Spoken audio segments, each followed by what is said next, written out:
You are listening to the Horse Radio Network, part of the Equine Network family.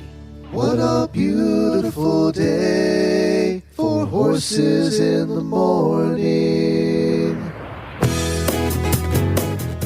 You are listening to the #1 horse podcast in the world.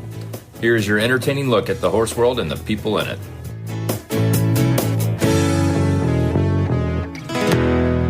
Well, good Tuesday morning, everybody. I am Glenn the Geek in Ocala, Florida. And I'm Karen Chatton from Gardnerville, Nevada. And you are listening to Horses in the Morning on the Horse Radio Network for November 14th, episode 3306. Good morning, Horse World.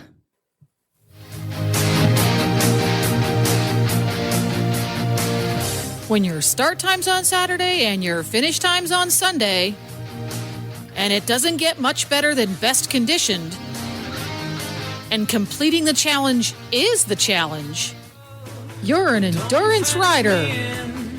Well, good morning, everybody. Thank you so much for joining us on the second Tuesday of the month. And as we've been doing for the last 10, 11, 12 years, I don't even remember, we have Karen here who's going to talk endurance. It's nice to be back with you, Karen. Jennifer's done the last couple of these. Right. Yeah, it's good to have you on with me, Glenn. Well, coming up on today's show, we're talking virtual today with Abigail, who's going to tell us about the Virtual Tevis for 2024. We have Christina joining us from the Warhorse Virtual Endurance Rides, plus Jenna Harrison, who was the winner of the 2023 AERC National Championship 100-mile ride. All coming up on today's show. How long ago was it? 10, 11 years we started doing this episode? It was. Yeah. So 10, 11 years ago when I started doing this with Karen, she had all of these stories to talk about because she had these amazing, horses that had ridden 1,000 million miles, and she was going to competitions all the time. And then when those horses retired, she had to get young horses. And so for the last couple of years, not so much of the riding part. But today, oh my God, I looked and you've done a lot of riding.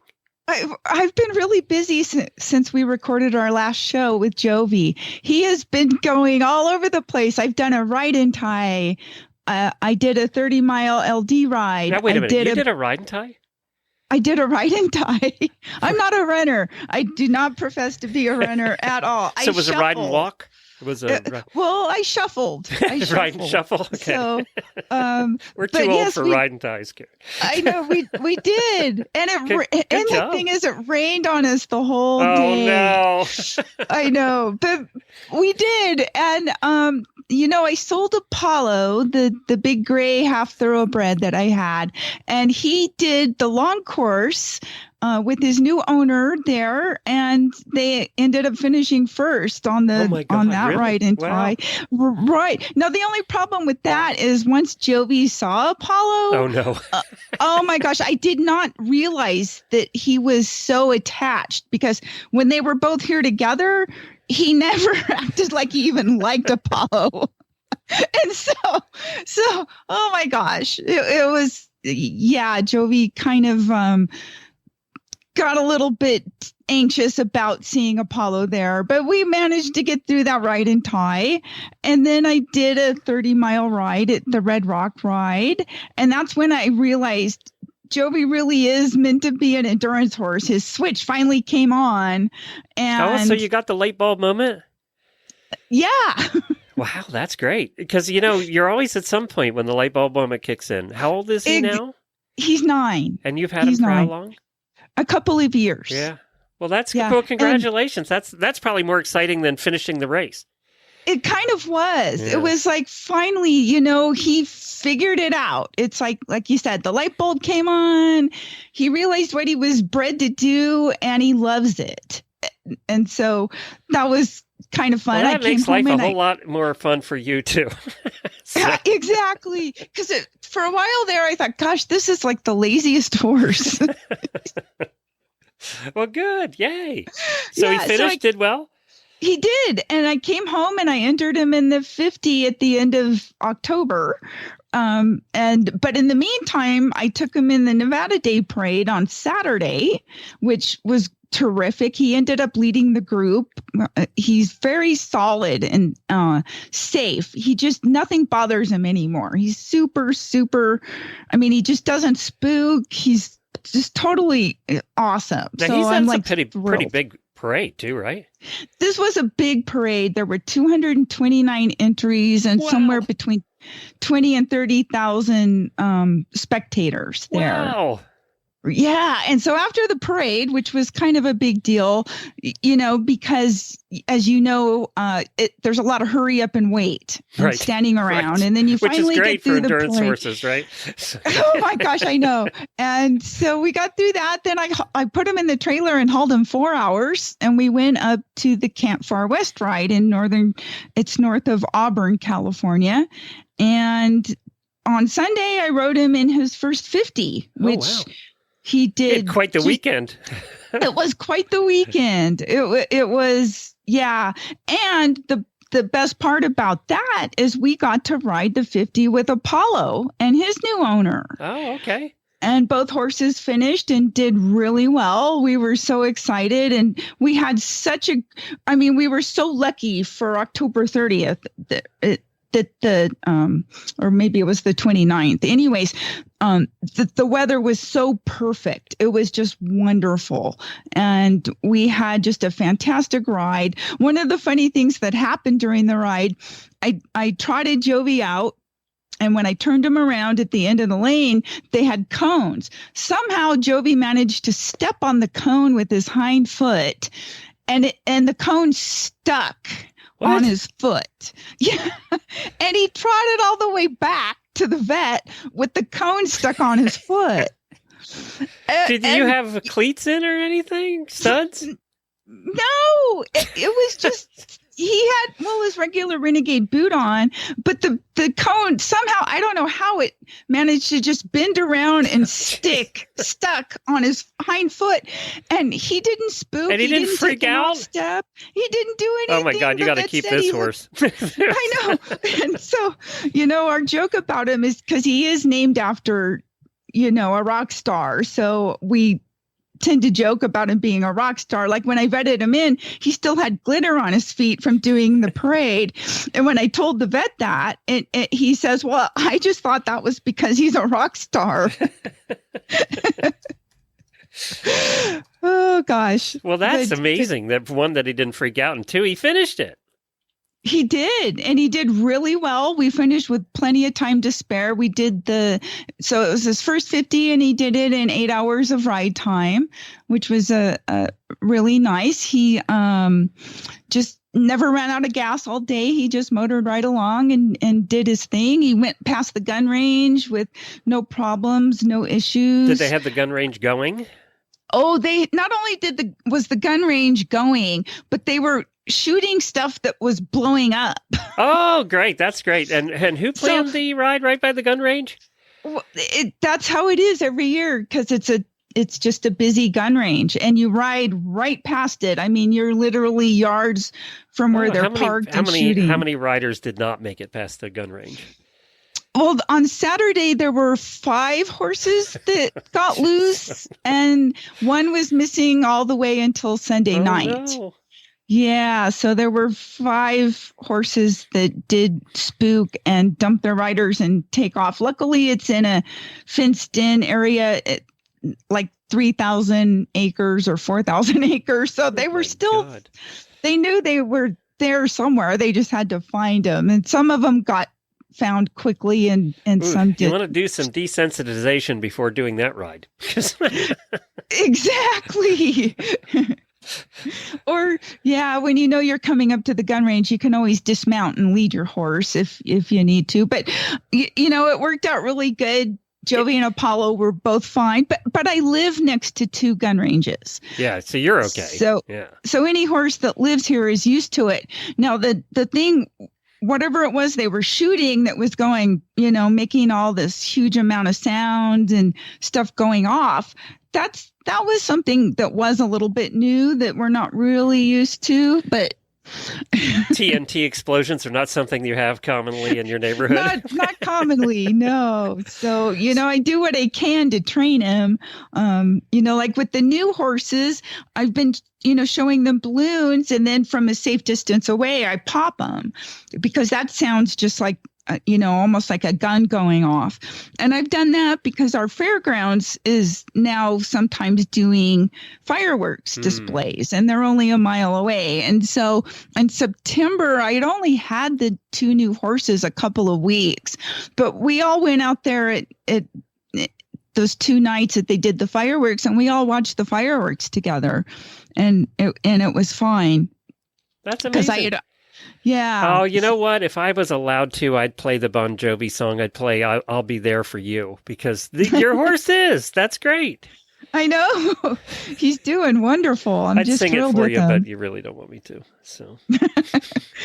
And then the other fun part is a couple weeks ago, one of my neighbors was driving by, and she had her granddaughter with her, and she pulls over. She saw me out working with the horses, and I ended up giving her little granddaughter a ride on Jovi. I said, no problem. We'll, bring her back over here. And so I put a helmet on her and put her up on Jovi and led her around my little obstacle course. And the kid had just a great time. And I think the grandmother had even a better time. And I said, yeah, he can, this horse can do everything. The weekend before I did a parade, and then he went and did a 50-mile endurance ride. I said, the only thing left I really want to do with him is I'd like to teach him how to drive. And as it turns out, she used to breed Arabians, and she drove her Arabian, and she says, you know what? I have a cart, and I want to gift it to you. I want you to have it. And we're talking, she's like 2 houses down the street from me. So last weekend, we went up and we had to pull a bunch of stuff out of the storage to get to the cart, and pulled it out. And I now have a cart. I'm just shopping for a harness for it, but the cart seems to fit, and it's perfect. So I'm going to have so much fun training Jovi how to drive in a cart now. And I know you had some questions, so why don't we answer those in the Auditor Post Show today? Okay, awesome. Welcome to my world, by the way. I know. I know, it's going to be fun. The other thing I know that Jennifer mentioned is that you've been doing some clicker positive reinforcement training, and actually used the series that we have on the network called Clicker 101. I have. I listened to all the clicker shows. Now I'm going through all the driving shows. Good luck. We had like 1,000 of those. Oh, it's great to, it's so fun because you can just put them on and listen when you're doing whatever it is that's, Did you so Equine Clicker 101 for new listeners is something that Shawna Koresh did, and she's going to bring back, she's going to do another series, but she did 50 episodes, and it was basically lessons where she talks through what you're going to do, and then she has you go out to the horse and actually do it while you're listening. Did you find that structure to be useful? I did, and I thought she was wonderful with how she explained things and went through it, without even visually seeing her do it. She described it so well. Just listening, it sort of sunk in, and I went out with these horses, and oh my gosh, you just have to do the clicker training or positive reinforcement with one of the horses, the others watch. And then you go and get one of those other horses, and they already know what to do because they watched the first horse. There you go. It's such a neat way to train and work with the horse. If anybody wants to listen to it like Karen did, you can just look up Equine Clicker 101 on any podcast player, and it'll pop up. So, and we have a page for it on our website at horseradionetwork.com as well. Well, congratulations! This is all good news today. Thanks. In your world, I like that. Finally. I like that. And the new little gray horse I got, I've been on him 4 times now, so he's coming along. So how many do you have now? 3? I have 3. 3. Okay, That's right. You have Jovi was the first 2 you got, and then you got the 2 new ones. Since I've even talked to you, you got the 2 new ones. Right. Yeah. Yes, the 2 new ones. The little gray, and he's a very small horse. He's under 14 hands, but I'm small enough. I think it's not going to be a problem. And also I think, I might want to train him to drive.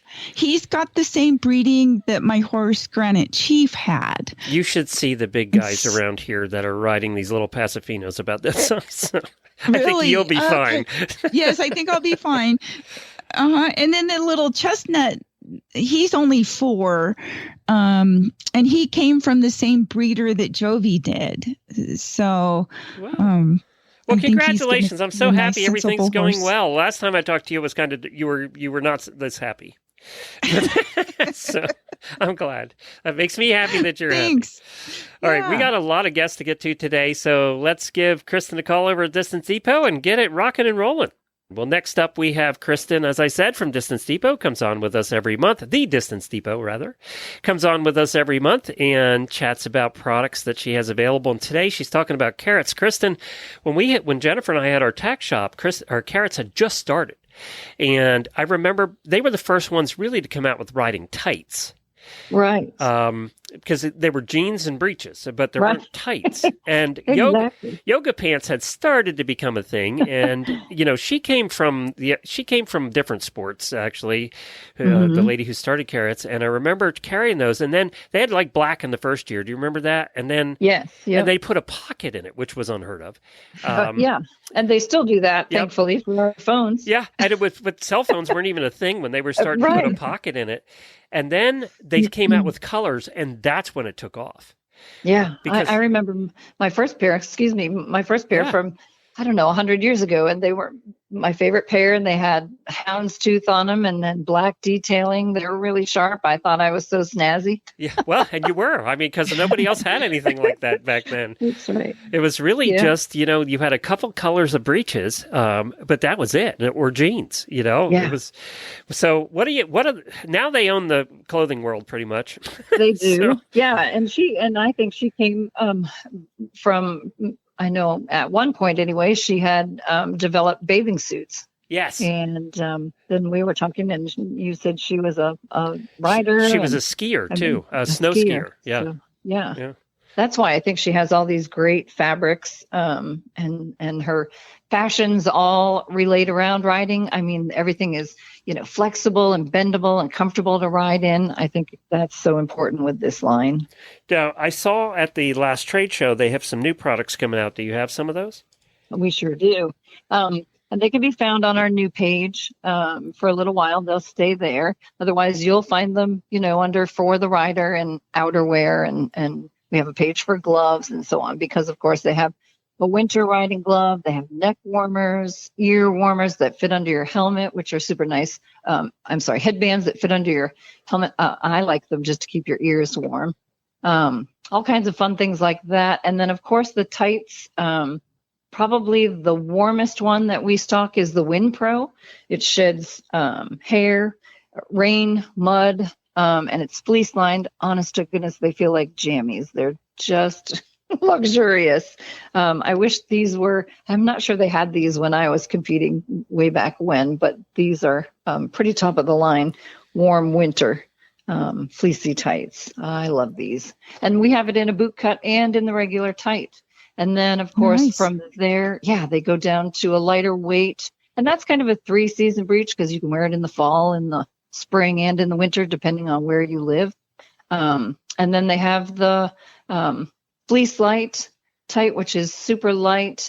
Still will shed a little bit of the winter cold air, but they come in a nice herringbone pattern, which is super stylish. In gray and black is what we have. And then their other tight is a Thermotech tight, which I really like. It has carrot sticks along the inside of the leg for a nice grip, so that, and the other two that I mentioned have knee patches, but the carrot sticks are nice because they're just sort of built into the fabric. I think that's kind of a cool thing that they do. And it does help you grip, so you're not sliding around up there. And then we have a new denim stretch boot cut tight, which has all the classic true jean detailing, of course, without the jean rubbing that you get when you wear jeans. They have a super grip soft extended knee patch, which gives you like a leather like grip, and it's gray, so it's flattering. It's a really nice looking type, and it has a fitted calf so that the pant won't slide up. So some really nice choices there, along with wool socks, fleecy tops, merino wool top. And again, these are all designed for riders with flexibility, venting, fabrics that keep you cool. So if you do get sweaty, it wicks the moisture away from your skin. So lots of nice options here. And where do they find it on the website? They can go to the new page right now. Everything's listed there for the winter and fall lines. Okay. Lots of nice choices, and we're just at thedistancedepot.com. I do want to mention, too, seeing we're coming up to the holidays, that you guys are the ones that do our embroidery for our logos for the Horses in the Morning and the Horse Radio Network logo. We actually have the new Horse Radio Network logo up there now. Yeah. So we're excited to start embroidering that. And it you looks have shirts really nice. And what? You have shirts and jackets and all kinds of things in Shirts there. and gear bags. Yeah. All kinds of things, hats, so you can put the logo on a ball cap, on a shirt, on a jacket, vest. We've got lots of, just visit the embroidery page under For the Rider, and you'll see it there, the Horse Radio Network, Horses in the Morning embroidery page. Thank you very much. I appreciate it. I have to get some new hats. I don't, and your hats are the nicest ones I ever bought. Were your hats, they fit well. And oh, that's awesome. There's a difference in baseball hats. Yes, there are. Yeah, there's some good ones and then some crappy ones. My husband's a picky ball cap wearer, so I go off of him. Yeah. Well, thank you. It's thedistancedepot.com. Thanks, Kristen. We'll talk to you next month. Thanks, Kristen. Bye-bye. Bye-bye. So there you go. They do. If you do want to get your Horse Radio Network wear, just head on over there, scroll down the left side of the page, and you'll see a link to it. But you can get all different kinds of things, and we do have the Horses in the Morning logo. That's the yellow one with the horsey sunrise, and then a Horse Radio Network as well. All right, our next guest is Abigail Madden, representing the Western States Trail, and we're going to be talking about the Virtual Tevis for 2024. Welcome, Abigail. Good morning, Karen. Thank you for having me. Sure. We've had a lot of requests from listeners to learn more about some of the virtual events that are going on.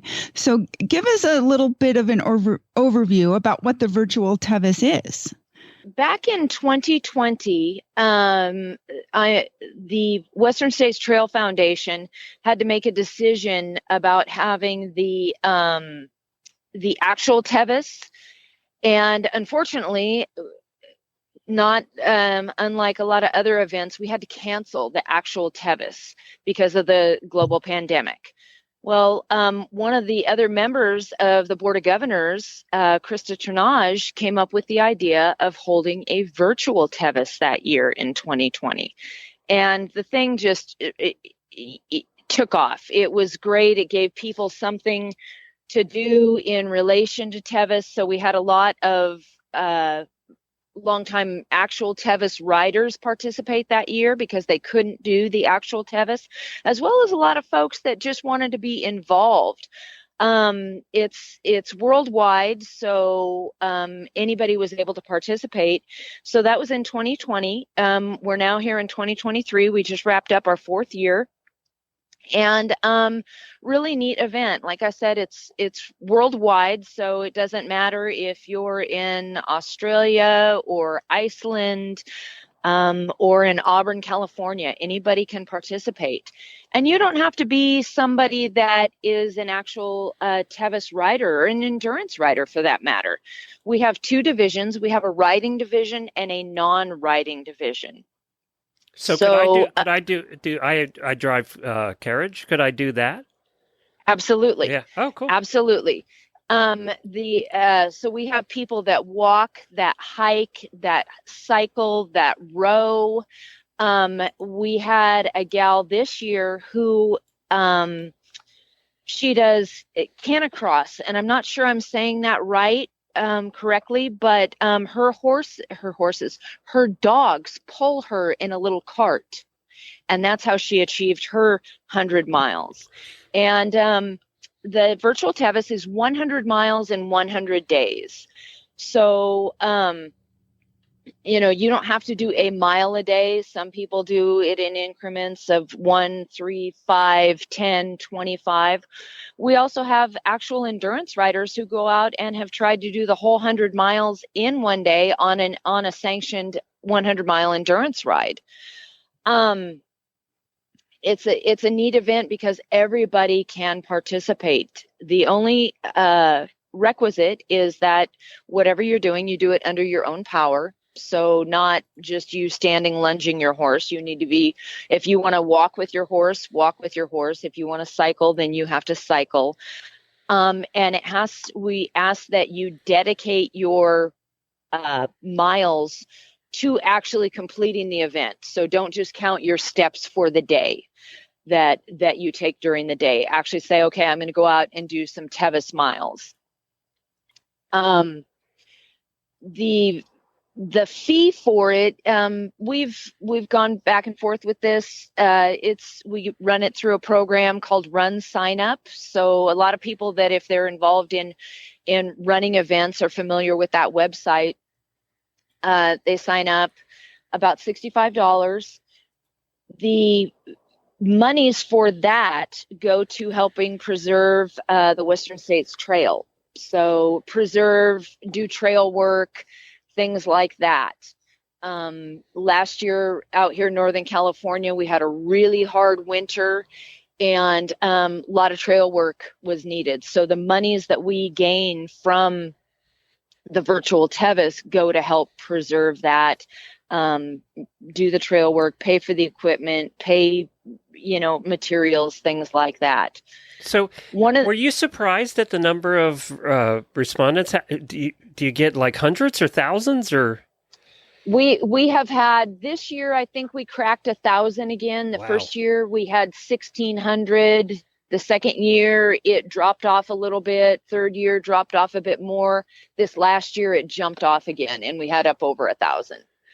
Wow, that's amazing. Aren't you so glad you tried that when you did? Yeah, and really glad that Krista came up with that suggestion. It's just and while it brings us some money, it doesn't make or break us. But what it does do is it just makes it makes the world a better place. It gives somebody something to focus on. Something to do, something to feel like they have achieved something. Throughout the event, as you're moving through and you log your miles, you go into the computer program and because it's not a competitive event and it's all on the honor system, we don't require you to submit GPS tracks to prove that you did those miles. But you just go in, you log in under your own specific login. You say, I did 3 miles today. And as you go through the Tevis Trail, let's say once you get to mile 32, 36, it shows that you're at Robinson Flat. And so it'll send you an email with congratulations, you've made it to Robinson Flat. And it'll pop up some pictures of what it looks like through there, give you a brief description of what normally goes on at Robinson Flat, which Robinson Flat is the first 1-hour vet hold in the actual Tevis. So it will do that when you go over Cougar Rock. Anybody who knows about Tevis or does Tevis, Cougar Rock is a big rock formation that you can go up and over during the actual Tevis. So it's really neat that as you do that, and people don't necessarily realize that as they're logging in, and then they get a surprise email back congratulating them on reaching this milestone. I think that's great. This whole thing is great. I don't think I'm going to get my cart and pony over Cougar Rock, though. I don't think that's happening. The only way that's happening is if I do it virtually. Exactly. And then it's created a really fun community, a really fun online social media community where folks come in and they post pictures of what they did that day, where they rode, where they hiked. Some of them even make cute little photos of, let's say their horse walking over a big boulder, and that's their Cougar Rock. Yeah, so really great about folks being able to bond over that event. So give us the details. When's it start? When does it start? It is going to start 100 days prior to the actual Tevis this year. Okay. So that's going to be in May? April. April or May? Yeah. The start will be in April, and don't make me do the math here. I'll fail miserably.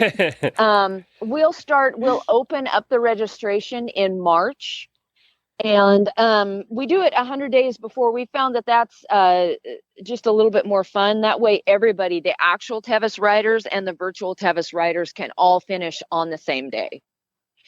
So just kind of a neat little something that we do there with that. Like I said, the registration fee is about $65. If you complete, and this is another thing, we don't just send you a t-shirt because you signed up.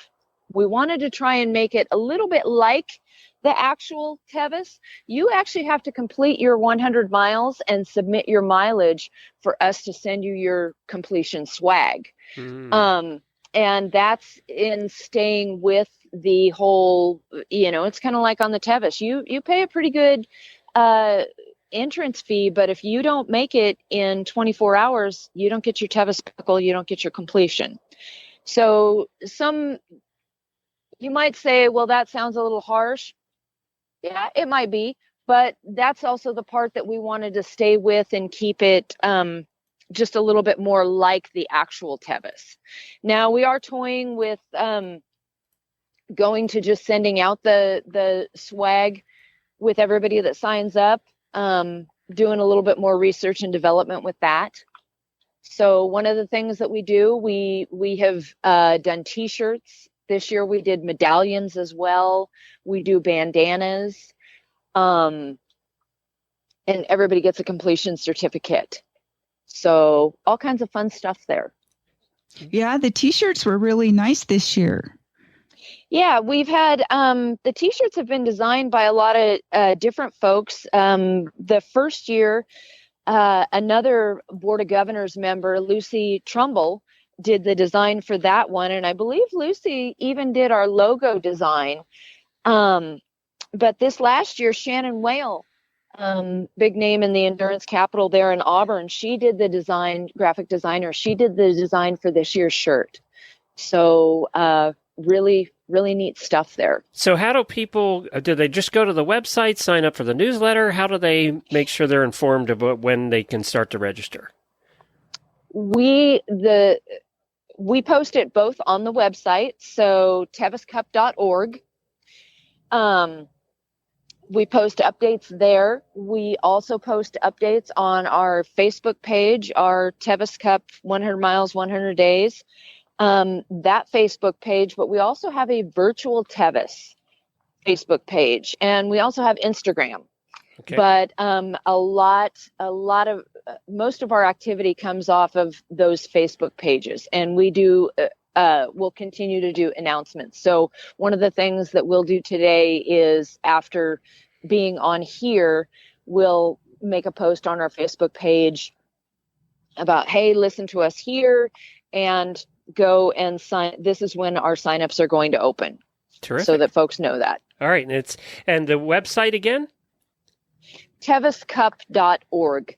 It's very easy. teviscup.org. Abigail, thanks for joining us. We really appreciate it. Thank you so much. For first-time horse owners and new riders, finding the information and support you need can be challenging. That's why Equine Network has partnered with Sentinel and Absorbine to bring you My New Horse. From important horsekeeping information and how-to videos to social media communities, exclusive experiences, and more, My New Horse is your one-stop shop for riders of all levels and disciplines looking for easy-to-understand horse care information and guidance. Start your horse ownership journey today. Visit mynewhorse.com. Well, we're still on the topic of virtual endurance rides, and our next guest is Christina Hyke from the warhorseendurance.com site, and she's joining us to tell us about the virtual rides that she has underway or coming up. So welcome, Christina. Hey, Karen. Thanks so much for inviting me today. I didn't think I would vet through and pass the vet check because I've had a little cough lately, but I'm always happy to talk about the challenges. Yeah, I know. Well, you we have an sound really hour, good. so we give as long as we get you through in an hour, you'll be fine. We're good. Yeah, we're good. All right. So tell us about the virtual challenges that you have. That I know you have a big one that just started. Mm-hmm. So just to give you a little background on how they started, actually, if you're interested in that, I can do that. Uh-huh. So I think we were the first virtual to start, and it was in response to the pandemic. And we only planned on ever doing one. And then when that one was done, people said, well, what's the next one? And so I thought of a next one. And then they said, well, when's the next one? And so this is kind of how this took over my life slowly. But so now we started in 4 years ago. So this is our 4th year. We have had 27 challenges.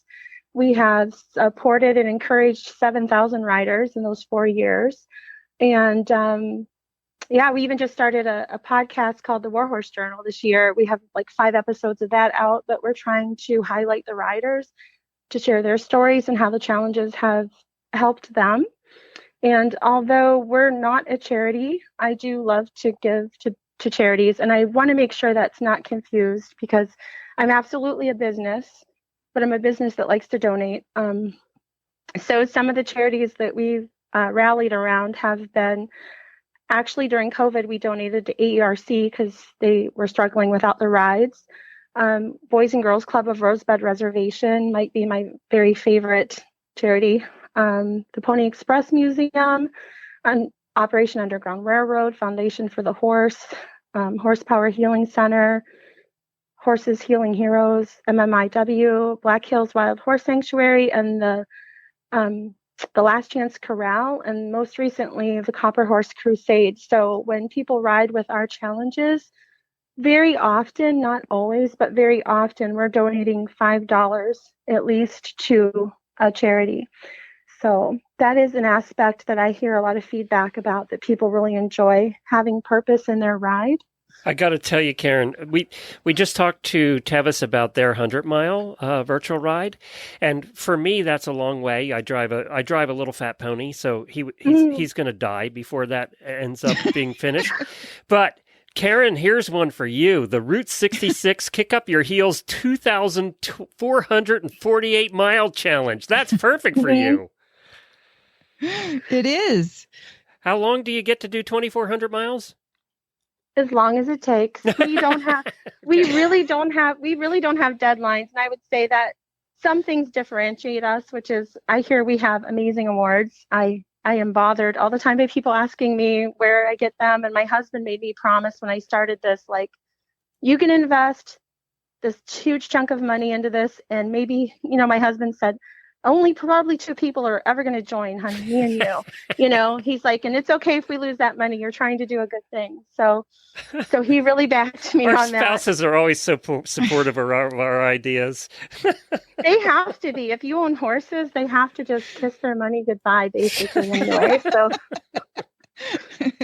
but we've had minis being driven who have we had the Pony Express 1,900 mile challenge, and we donated a large amount of money to the Pony Express Museum during COVID. And, we had minis complete that.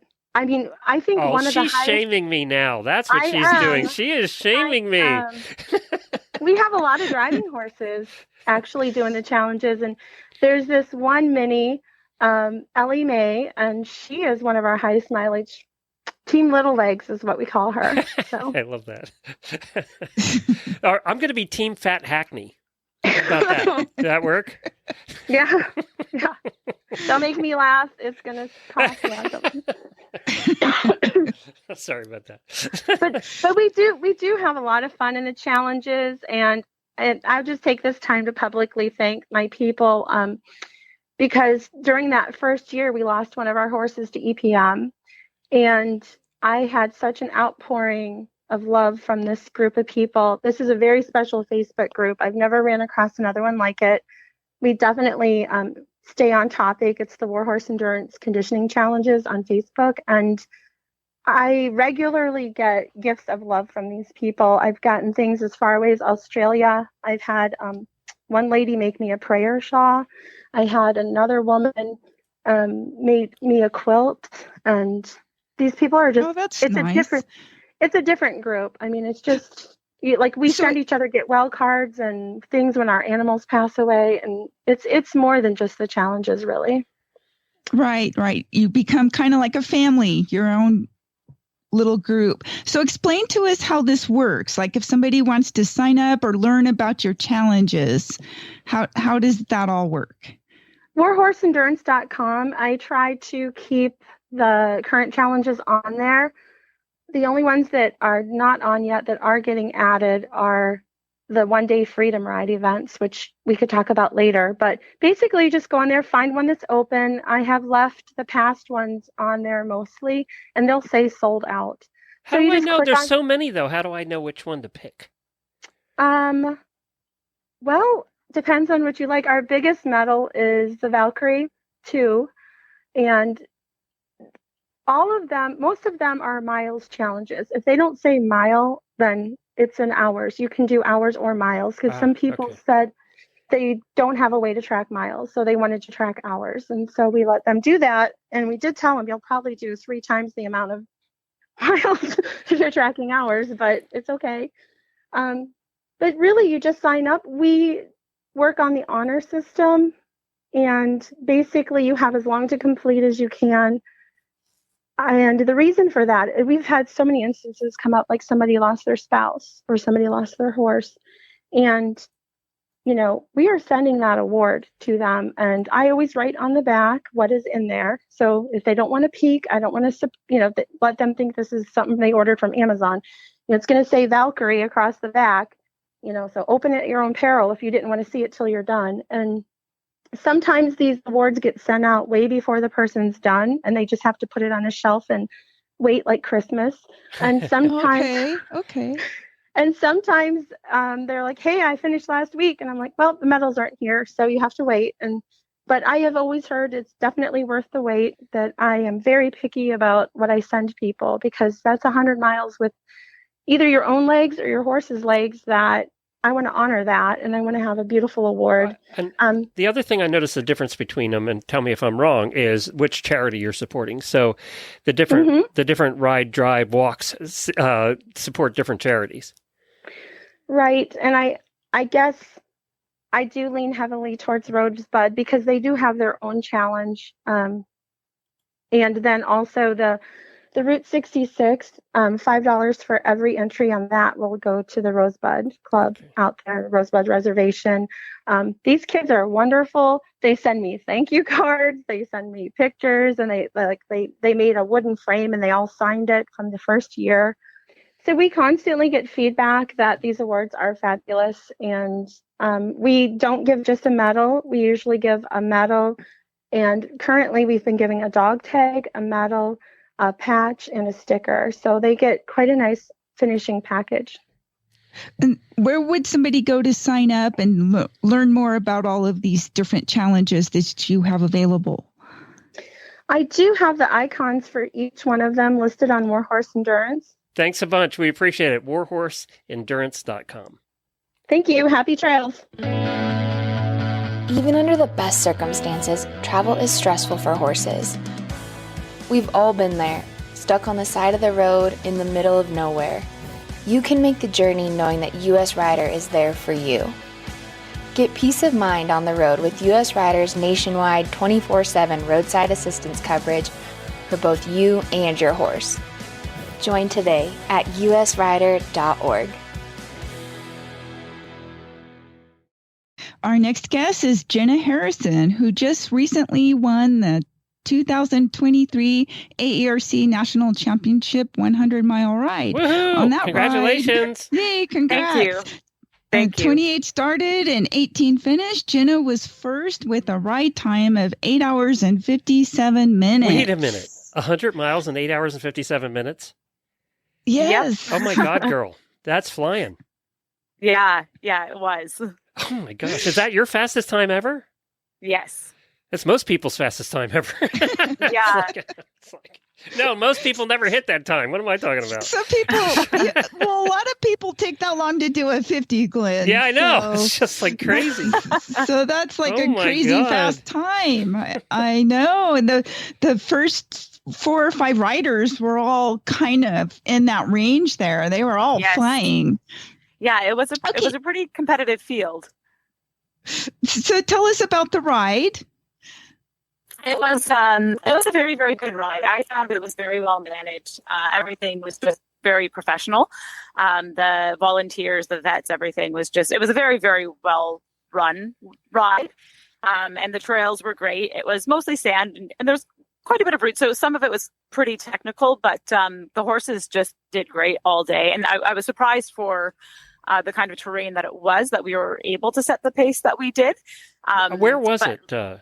It was held in Kennard, Texas. I'm not sure if I'm saying that.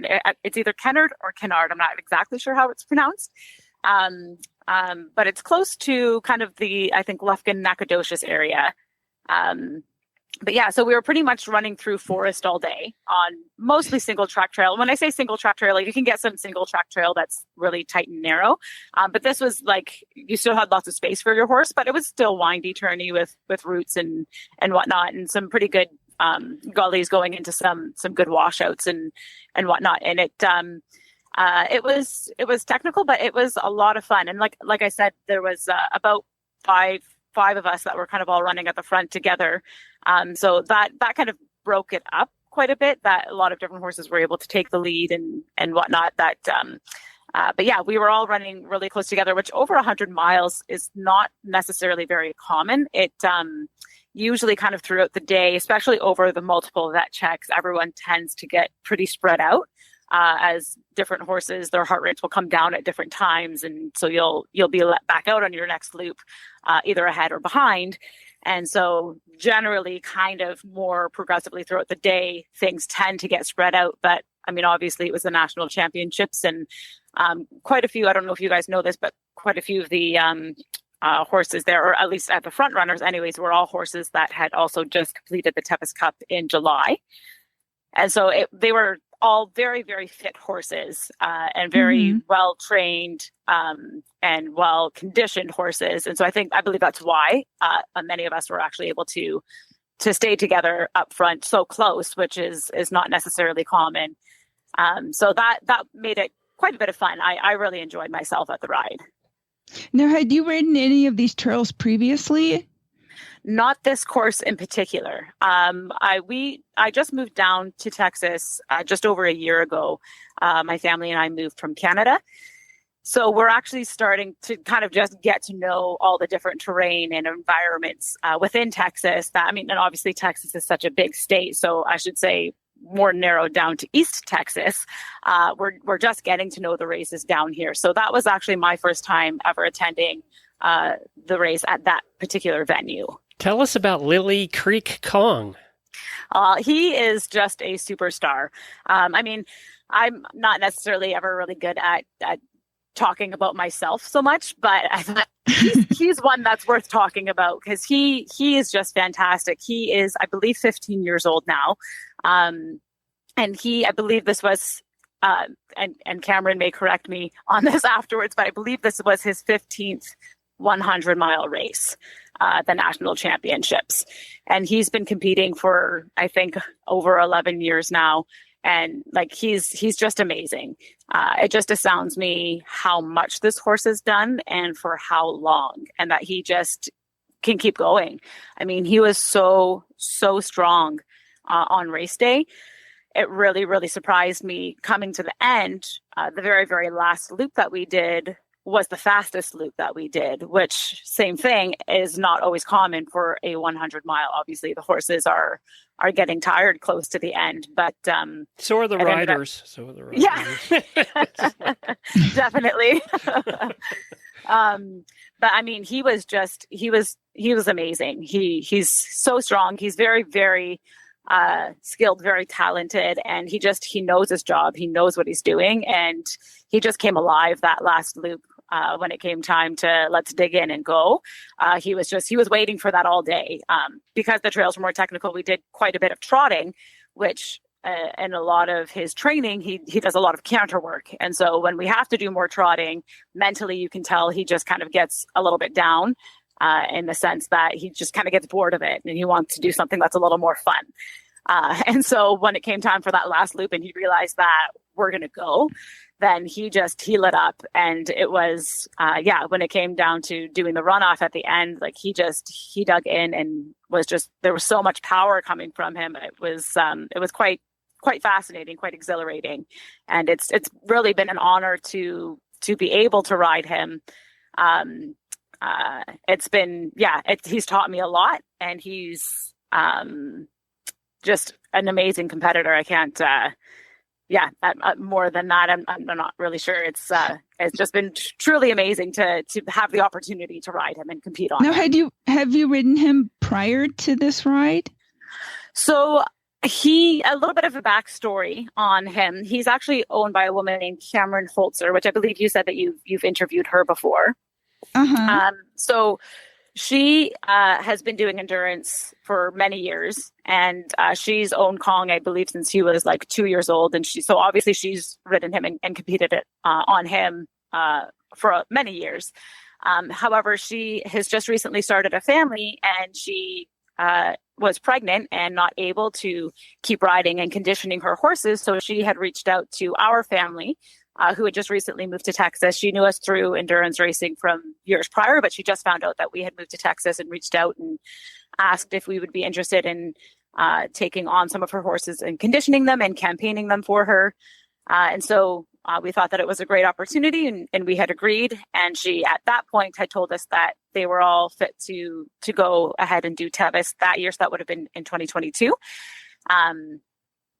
No, sorry, that was this past year. That was 2023. Anyways, so they were fit enough to do that. So we took them on, and we did 1 50-mile race on them. So I did 1 50-mile race on Kong, and then obviously did more training on him. I took him to the Tevis Cup in July of 2022, and we placed third at the Tevis Cup, which was same thing. I have to give a lot of credit to Kong, as he's done that race before. He's done it more times than I've done it, and he basically taught me a lot just about competing there. And it was a big learning curve for myself to actually be going and running at the front at the Tevis Cup, which I've never done. So I did do that, which is a 100-mile race across the Sierra Nevada mountains. So it's a tough race, that one. And he took me through it, and he was really, really good. So those are kind of the only 2 races that I did on him leading up to the national championships. I obviously ridden him a lot in conditioning and training him for the rides. But yeah, so the national championships was basically my 3rd race on him in total. Well, I read one of your posts where you talked about the last 10 miles on the national championship. Tell us about that. That was, so that was the last loop of the national championship. So like I had said, it was a really, really close, tight field all day. And it's not, like I said, it's not common for 5 riders to be staying together all day long. So that was quite exciting. When it came to the last loop, there was 3 of us that were being let out just 1 minute ahead of the other 2 riders. And so we went off and decided to take off in a gallop and try to just put as much distance as we could within that 1 minute, which isn't really a lot of time when you're considering how many miles you're going over. So anyway, so we took off and decided, let's just try and lose them at the beginning if we can. And so it was one other girl and I, because there was 3 of us let out at the same time, but the 3rd girl decided that she didn't want to go as fast as the other competitor and I were going. And so we were going, and to my surprise, I was actually really expecting the other 2 that were released 1 minute behind us to catch up to us, and they didn't. And the only reason I was expecting them to is because they are seasoned competitors themselves. So I was fully expecting that they were going to take off like we took off. And to my knowledge, I believe they completed only like a minute or two behind us. So I think they maintained the same pace that we maintained, but they just never actually ended up catching us, which I was surprised by. But yeah, like I said, it was, that was kind of the loop, like that Kong just came alive and decided this is what I've been waiting for all day long. And he was just flawless through it all. He did really, really well. Wow. What fun. And to finish in under 9 hours. That's just amazing. Yeah, it was an incredible day. It was really a great day. And I have to give also obviously a lot of credit to my family, who was my crew as well. They have, through any races, but especially this one, were just so amazingly supportive throughout the whole day. Kong, he's a big boy. And so usually, and this is, I believe, what a lot of the other competitors at the front of the field were kind of hoping for, because he's big and it was a hot day, usually he takes a little longer to pulse down than most other horses. And so to meet the pulse criteria, generally it's not uncommon for him to be a couple minutes behind everybody else. But my crew was just phenomenal that day. I mean, they worked so hard to just get him cooled as fast as they could. And as much as they were able to, they met us out on trail and would just pour cold water on him on trail just to keep him going and feeling refreshed and feeling just invigorated throughout the whole day. And so that's a big key when it comes to when you're going to be running at the front and you're going to be competitive, is you need the right crew that can help take you and your horse through that day. People don't realize, but it's a lot of people will actually do endurance and they don't have the crew, or they'll have one person to kind of help them crew. And then that's where usually you end up eating up a lot of your time, is that the vet checks are leading up to the vet check to pulse your horse down. And so I think a lot of people were kind of hoping and expecting that Kong was going to be kind of slowly fading into the background throughout the day with the multiple vet checks that we would have to go through.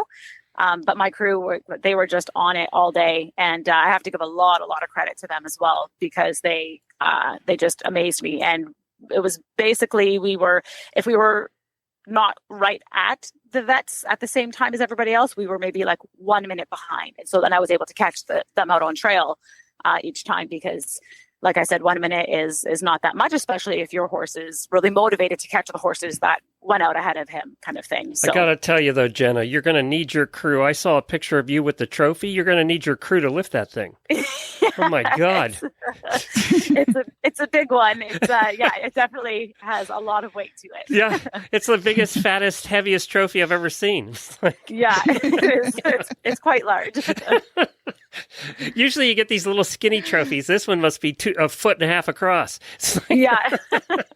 Well, and apparently it gets just like bigger and bigger the more that obviously this goes on, because they just keep adding to the base so that people can keep putting their plaques around huge. it. So it cracked me up when I saw you with it. trophy. It was funny. You're right. This horse, I'm seeing the pictures of you with this horse. This horse is tall. Yeah. He's so his breed, he's a Shagia, which is a close relative of the Arabian, but he's a Shagia Trakehner cross. He has a Trakehner head. Yeah. Yeah, he doesn't have an Arab head. I was looking at his head going, that's not Arabian. No. No, and so it's not a common breed for endurance. Shagias are becoming more popular in endurance. But generally it's an Arabian or an Arabian cross. And so the fact that he's got the Shagia, which obviously is closely related to the Arabian, but the Trakehner is not generally a breed that you would use for endurance just because of their size. Does he pee off around the single tracks? Yeah. No, mostly probably because I don't know how. I mean, he probably could, but... A hearty congratulations to you, Jenna, and to Kong as well. Thank you for joining us this morning. We really appreciate it. Well, that was a fun show. She was so enthusiastic, and I love the fact that it was an unusual breed of horse that ended up winning. Exactly. I love that. And now all of you have to go out and sign up for a virtual race of some sort for the next year. There's plenty of options there. Yep, and you'll have a goal and something to motivate you during these short daylight days of winter. It was funny. I was just telling Jennifer, and I am not a competitor. I've not been competed at stuff. Well, I guess I kind of have. I've been a competitor in business, but, I'm not a competitor naturally. Wendy was trying to talk me for years into getting into combined driving and all of that, and I just wasn't interested, partly because you had to do dressage, and that just didn't interest me at all. So, but I told Jennifer the other day, I said, we need a goal so that we work to the goal. We're better when we have a long hike coming up, or, we're going overseas to do a hike or something like that. We have a goal. This could be a goal. Exactly. That could be a goal. Now, for me, the Tevis one, I need the goal with an end date, because otherwise I'll put it off and put it off and put it off. I don't know about you, but I know myself. I would be lazy and just say, well, I can wait till tomorrow, and then tomorrow's next year. So the Tevis one sounds interesting, and I would have a little time to get Scooter in shape so he could actually do more than half a mile a day. So for sure. They get breaks over the summer here because it was so freaking hot. It's so hot here. So we don't do much riding or driving over the summer. So this is our time of year. This is our summer is just coming in now, where it's actually cool enough to do something. But where can people find rides in their area coming up this year or next? Oh, go to AERC.org and look up the ride calendar, and then you can search by region or by state and find rides that are local to you. And rides are always welcoming, almost always welcoming for volunteers. They need volunteers. So if you can't ride, go volunteer, and you can learn a lot just by doing that. All right, very good. And where can they find you? I have started a new blog again, and it is nvendurancerider.com. And, of course, you can find all the past episodes of The Endurance Show. Just go to horsesinthemorning.com, scroll down the middle of the page, click on the Endurance banner, and that brings you up probably hundreds of them by now. So you have a lot of catching up to do. Right there on the website at horsesinthemorning.com, you can find all the Endurance episodes there together. Auditors, hang on. We'll do a bit of a post-show. Apparently, we're talking about driving in the post-show with Karen, so hang on for that. Thank you, everybody, for joining us today. We really appreciate it, and we hope that you have, all you endurance riders, have a wonderful Thanksgiving and get out there and have some fun over the holidays.